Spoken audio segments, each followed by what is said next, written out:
The sound of the whip was loud, sharp, and cruel. It cracked through the early morning air like thunder, and every person in the town square flinched. Cordelia Hayes stood tied to a wooden post, her back bleeding, her green eyes burning with fire. She didn't scream. She didn't cry. She didn't beg. Even though her dress was torn, her body in pain and her face covered in sweat, she stayed silent. It was the worst day in Copper Ridge, but it was also the most talked about. Everyone had come to watch. Some came because they were forced. Others came because they wanted to see punishment, but no one stepped forward to stop it. Mayor Edmund Carver stood on the wooden platform, his arms crossed, looking proud and angry. "This is what happens," he said loudly, "when a woman refuses to obey. Cordelia Hayes has turned down a good marriage offer, not once, not twice, but 3 times. Cordelia's head lifted. Her lips were dry, and her legs shook, but she stayed standing. Across from her stood the man she had refused, Silas Murdoch, a rich cattleman, older than her father had been, with a cruel smile on his lips. He looked at her like she was a prize animal, not a person. "She'll change her mind soon," Silas said, loud enough for everyone to hear. After a few more lashes, some people in the crowd looked away. Old Mrs. Patterson covered her mouth. Young Jimmy Reeves turned pale and almost ran. But still, no one helped. Cordelia's father had died of fever 2 winters ago. He left behind only a small piece of land and his daughter. No debts, no deals. But Silas Murdoch claimed otherwise. He said Cordelia owed him. He said the only way to repay the imaginary debt was through marriage, or punishment. When she refused, Carver sided with Silas. He always did. Silas controlled half the cattle in the county. He paid good money to the mayor, to the sheriff, and even to the local church. Now Cordelia was tied up in front of her own town like a criminal. Mayor Carver looked at the deputy. "Give her 5 more, he ordered. The deputy hesitated. Even he looked sick. But his hand raised the whip again, and then something changed. A slow, steady sound of hooves echoed from the main road. People turned. From the mist came a lone rider, tall, silent, and covered in dust from travel. He wore no badge, no star, but he didn't need one. Thaddius Rockwell had returned. He was not a hero. He had no family, no friends, and never stayed in one place for long. Years ago, he'd gone to war. He came back quiet, broken, and deadly. People said he had killed more men than he could count, but they also said he never hurt anyone who didn't deserve it. Now, without a word, Thaddius dismounted and walked into the square. Carver tried to keep his voice calm. "Mr. Rockwell, this is town business, best not get involved." Thaddius looked at Cordelia. Blood on her back, rope around her wrists, dirt on her face. Then he looked at Silas, at the whip, at the crowd. "Cut her down," he said, his voice low and cold. Carver blinked. "Now listen. This woman refused a lawful offer." Thaddius took a step forward. "You sellin' women now?" he asked. Silas stepped forward too. "Her father owed me. She's just paying it off."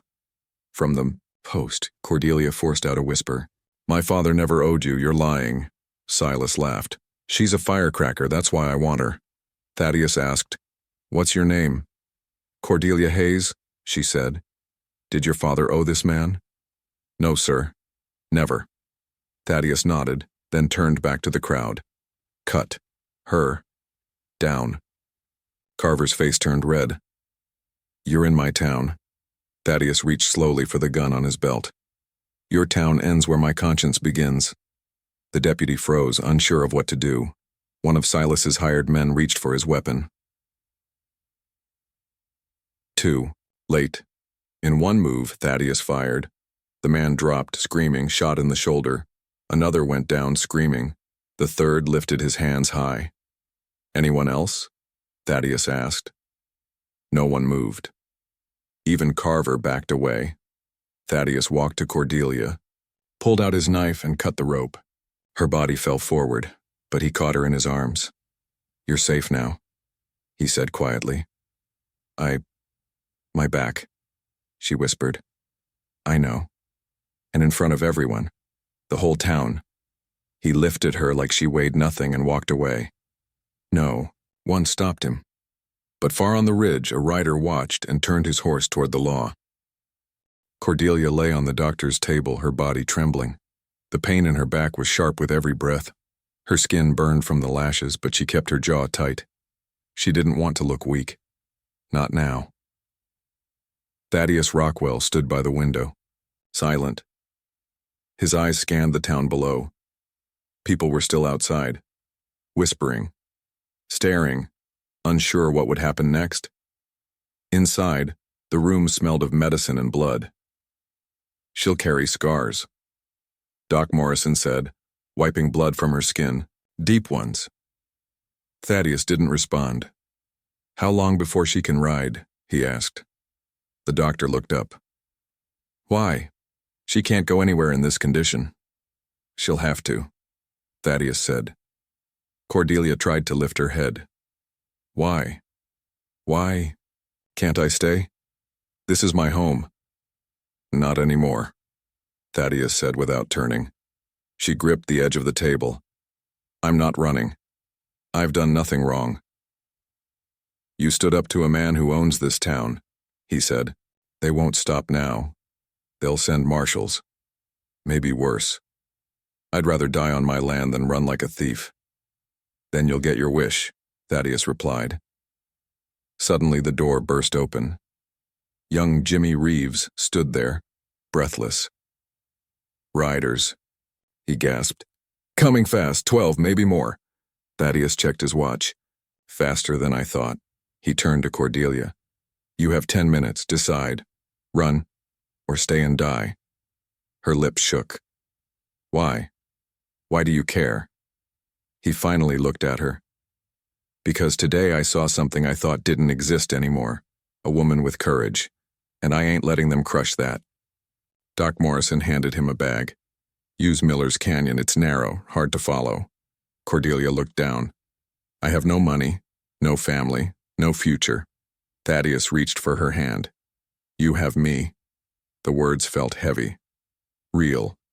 More than a promise, a vow. Gunshots rang in the distance. Time's up, Thaddius said. We leave now. He helped her to the back door. 2 horses waited in the alley. Cordelia winced in pain as he helped her mount. Can you ride? He asked. She gave a faint smile. Born on a horse. They galloped through back streets, avoiding the main road. Behind them, more riders entered the town. Carver had called for help. Men with guns, men with badges, but not men with hearts. Cordelia gritted her teeth as pain ripped through her back with every step of the horse. But she didn't cry out. They reached the canyon. Steep walls closed in. A narrow trail led through rocks and sharp turns. How far? She asked. 15 miles to the border, he said. Once we cross, they can't touch you. A bullet snapped past her ear.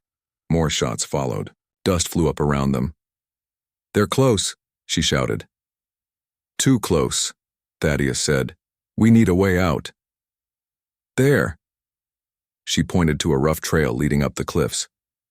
My pa took me up there once. That trail's suicide, Thaddius said. So is riding straight into gunfire, she shot back. Follow me, or die. Without waiting, she turned her horse up the steep slope. Thaddius cursed, then followed. The climb was brutal. Rocks slid under their hooves. The edge of the cliff dropped off to nothing. Cordelia's horse stumbled, nearly falling. Don't. Look down, Thaddius yelled.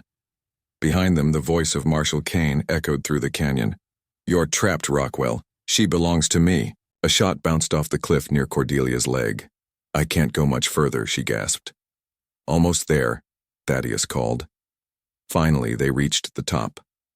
The sun had begun to set, and the land ahead glowed gold and red. In the distance, thin smoke rose from a trading post. There, Thaddius pointed. 2 miles. We can make it. Cordelia's shirt was soaked in blood, but she nodded. Let's ride. Gunfire echoed behind them as they galloped. Cordelia held on tight, her hands shaking, her legs weak. But she didn't. "Stop," Kane shouted from behind. "You can't take her, she's mine." But Cordelia knew the truth now. She was no one's property. As they neared the trading post, armed figures stepped out, native riders, strong, silent. Their leader, Joseph Crow Feather, raised a hand. "Who comes?" he asked. Thaddius answered, steady. "Thaddius Rockwell. We seek sanctuary." Joseph studied Cordelia's torn dress, the blood on her skin, the fear in her eyes. He gave a nod. "You're safe here." Cordelia slid from the saddle. Her legs gave out, but Thaddius caught her. She looked up at him. "Why did you come back for me?" Thaddius looked down, his voice soft. "Because no one else did." And for the first time, Cordelia let herself cry. But they were not tears of fear, they were tears of freedom. The trading post was quiet, but the silence felt heavy. Cordelia sat near the fire inside one of the small log cabins, her back bandaged, her body still aching. Outside, guards walked the perimeter with rifles. The night was dark, and the wind carried the smell of dust and smoke. She watched the flames dance and thought of everything she had left behind. Her home, her father's grave, the little piece of land that wasn't worth much to others, but meant everything to her. Now it was gone. Carver had likely taken it, or burned it, or handed it to Silas Murdoch as payment for her disobedience. Her fingers tightened around the blanket. She could still feel the sting of the whip in her dreams, still hear the laughter of the crowd, still see Silas's greedy eyes. She felt broken, dirty, alone. But Thaddius hadn't left her. He sat outside, his back against the door, one hand on his gun, eyes scanning the shadows. He didn't talk much. He never did. But he stayed close, like a silent promise. Joseph Crow Feather entered the cabin quietly. He was a tall, strong man with dark eyes that saw more than most. "Your wounds need time," he said, "but your spirit is strong." Cordelia nodded. "I want to fight. I want to take back what's mine." "Then you will," Joseph said, "but not alone." She looked out the window. "Do you think they'll come here?" "They will," he said. "Men like Murdoch and Carver don't like being embarrassed. You made them look weak. They'll want revenge." Cordelia's jaw clenched. Let them come. That night she couldn't sleep. Her body was tired, but her mind wouldn't rest.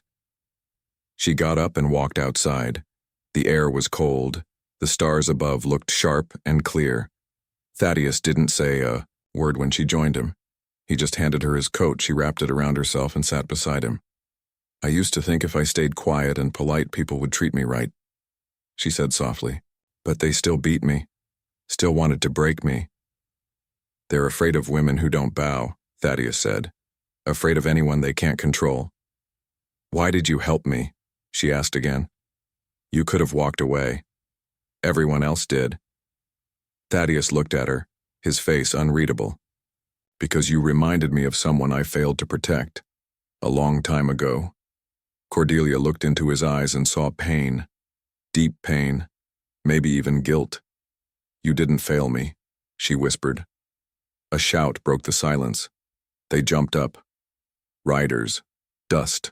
Kicked up beyond the ridge, torches, horses, dozens of them. "They found us," Thaddius said. Crow Feather ran from his cabin. "They come in numbers. We'll hold them off as long as we can, but this isn't a fortress." Thaddius turned to Cordelia. "You have to go." "No," she said, "not again. You're not ready to fight, but I'm ready to stand." He looked at her, then nodded. "All right." The trading post warriors moved quickly. Guns were loaded, torches were put out, shadows became their protection. The attack came fast. Bullets flew. Shouts echoed. Cordelia stayed behind a wooden cart with a rifle in her hands. Her fingers trembled, but her heart was steady. She saw Silas Murdoch in the firelight. He was shouting orders, red-faced and angry. His men pushed forward, using fear and force. Cordelia lifted her gun, aimed, and fired. One man dropped. The noise and smoke filled her lungs, but she didn't stop. Thaddius was beside her, firing calmly, reloading fast. "You shoot like you mean it," he said. "I do," she replied. Murdoch spotted her. "There she is," he shouted. "She belongs to me." Cordelia stood tall, blood on her shirt, hair wild, eyes sharp. "I belong to no one," she fired again. The bullet ripped through Murdoch's arm. He screamed and dropped his pistol. Thaddius aimed at his leg. "He's not dying today," he said. "Let him crawl home in shame." The rest of the attackers panicked. Without Murdoch, their courage broke. They retreated, leaving the dead and wounded behind. The trading post held. Cordelia stood in the light of the burning wagons, breathing hard, shaking, but still on her feet. She had won. She looked at Thaddius. "They'll come again." He nodded. "Then we'll be ready." And for the first time, Cordelia didn't feel alone. The air smelled like smoke and gunpowder. Bodies of Murdoch's hired men lay scattered near the trading post walls.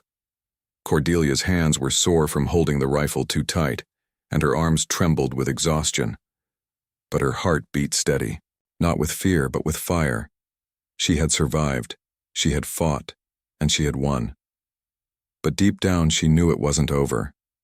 Men like Mayor Carver and Silas Murdoch didn't stay quiet. They didn't accept defeat. They came back, meaner, richer, and with more guns. That morning, Thaddius stood by the river washing blood off his hands. The scar across his cheek was fresh. He had taken a hit, but nothing he couldn't handle. Cordelia watched him from a distance. She had seen him kill to protect her, not for reward, not for praise, just because it was right. He turned to her. "We ride today." Cordelia frowned. "Where?" "To the county seat." She froze. "That's suicide." "It's justice," he said. Cordelia looked away. "They'll hang us before we speak." Thaddius walked closer. "Maybe, but if we don't go, Murdoch controls the story, and men, like Carver, rewrite the truth." Cordelia looked into his eyes. They were calm but not cold. She saw something steady in him, like stone that had weathered many storms. "All right," she whispered. "Let's finish it." 2 days later, they rode into the county seat. The town was larger, cleaner, and full of strangers. Cordelia wore a wide hat and rode with her back straight, even though it still burned beneath the bandages. Thaddius rode beside her, slow and silent. At the courthouse, they were met with silence, then whispers, then anger. A marshal stepped forward. "You've got nerve showing up here." "We're here to report crimes," Thaddius said. "Against who?" the man asked. "Mayor Carver, Silas Murdoch, and every man who watched a woman get whipped in the town square like an animal." People gathered. More lawmen stepped out.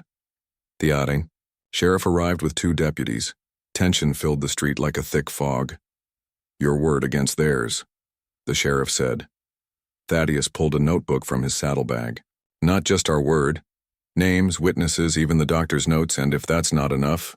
He paused, pulling back Cordelia's shawl to reveal the scars still fresh across her back. "This should be." Gasps spread across the crowd. Woman sobbed. Another stepped forward as an older lady, her voice shaking. "I saw what they did. It wasn't justice, it was evil." Others followed. A young boy said, "They told me not to speak, but I saw it too." One by one, voices rose. Shame turned into courage. Lies cracked under the weight of truth. The sheriff looked uneasy. "I'll need time, I'll need proof." "You've got it," Thaddius said. Within a week, federal marshals rode into Copper Ridge. Mayor Carver was pulled from his office. Silas Murdoch tried to run, but Thaddius found him hiding in a cattle barn. "You can't do this," Murdoch shouted. Cordelia stepped forward. "No, you can't do this anymore." He was dragged out in chains. Copper Ridge was never the same. The land Cordelia's father had left her was returned. She rebuilt the small house with help from neighbors who once stayed silent. Now they stood beside her. She planted flowers by her father's grave, and she smiled again. One evening, Thaddius, Saddled his horse. "You're leaving?" she asked, walking outside. He nodded. "It's time." "Where will you go?" He looked at her and shrugged. "Somewhere quiet." "You could stay," she said. The words were soft, unsure, hopeful. Thaddius studied her for a moment. "You don't need me anymore." Cordelia stepped closer. Maybe not to survive, but maybe for something more. He looked at her long and slow. The scar on her back was healing, but the fire in her eyes was stronger than ever. "You're still the bravest person I've ever seen," he said. She smiled. "And you're still the loner who showed up when everyone else turned away." Uoi reached for her hand. "I'll stay, if you want me to." She didn't answer. She just held on. And somewhere between the past they survived and the future they were building, something new began. Not out of fear, not out of pain, but out of strength, out of love, out of freedom.